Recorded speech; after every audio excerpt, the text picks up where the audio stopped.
Many of my viewers wonder, why do I hear all this conflicting advice? Meaning I hear about this great product or that great product, which gets great results, but I'm not getting those results. This product really doesn't really work for me. And much of the advice comes from highly qualified people, some of which are actually dermatologists. So that compounds the problem, makes it even more complicated and more confusing for people. The problem with much of the advice that's given online is that it ignores a few fundamental elements. One is your skin needs, your own skin needs. The expert making those claims or making those recommendations, some of which are very broad, very far-reaching, doesn't know the first thing about your skin. They just don't know you. They have no idea. They haven't talked to you in detail. They haven't examined you. How could they possibly know? Also, much of the advice needed doesn't really consider the nature of the products recommended.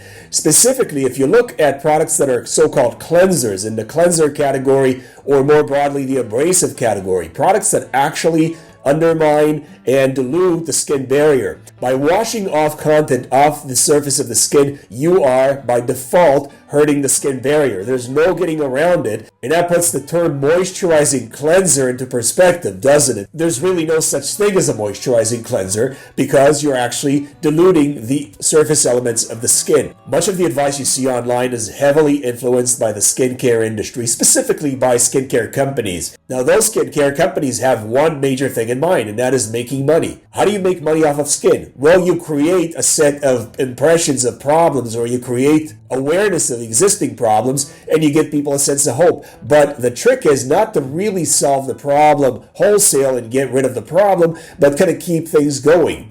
That's why you see a lot of those schemes where you actually have one product that is abrasive, meaning making the skin worse and compounding the problem, where on the back end you have another product that's supposed to somehow make the problem better. But the company making those products ignores the fact that they're making the problem worse on the front end and then offering somewhat of a solution on the back end. But overall, many of the products offered by the skincare industry are actually completely useless, which is why I point out product categories like serums or toners, which really don't have much evidence supporting the active ingredients in these products, but what they offer is hope for the user of a better skin, better look, youthful look, whatever it is that make that user hopeful. Now, another thing that's often ignored is that most of the advice ignores the composition of the product. What does that mean? Many products are composed of 20, 30 odd, 40 odd, and sometimes many more ingredients. Now, most of these ingredients are actually designed to make the product more fun to use to attract the customer. Specifically, we're talking about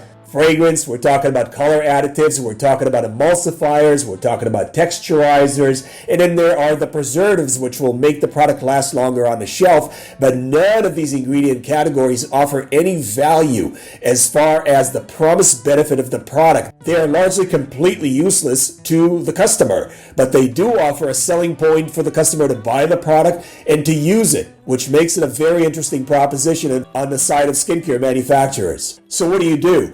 When examining whether or not you should use a skincare product or not, ask yourself this. First of all, what are the needs of my skin? What does my skin really need? And then ask yourself, what would be the number one best product to address that need?